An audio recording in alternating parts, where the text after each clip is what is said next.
Dito na ako ulit. Kaya papagalitan ako siguro nun si sir kasi hindi ako nakapasok. So, kaya yun. Sir, good morning po. Good morning. Andiyan ka pala ka. Oh. Anong ate? Para kami sariling kumpanya. Bakit nandito ka?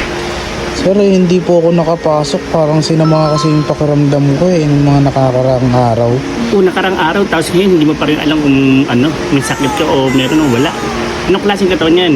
Kakabatitan lang yan. Hindi ko lang din alam sir basta tinamaan ako ng katam. Wala niyang utak yan. Puligi ka ba? Hindi mo alam kung merong klase kang katawan. Kung may sakit ka o meron o wala. Puligi ka ba? Hindi po sir, pero sensya na, bawi na lang po ako. Yun tayo eh. Pasalamat ka magbe-bermans.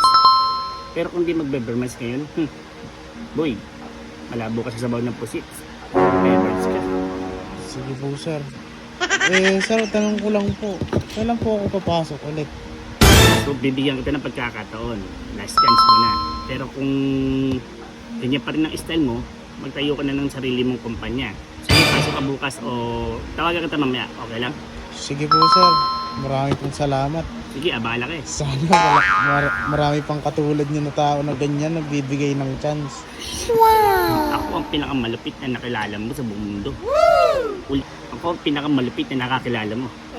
Uligi ka ba, boy? Sige na, layas na. Sige po sir. Sa mata. Salamat.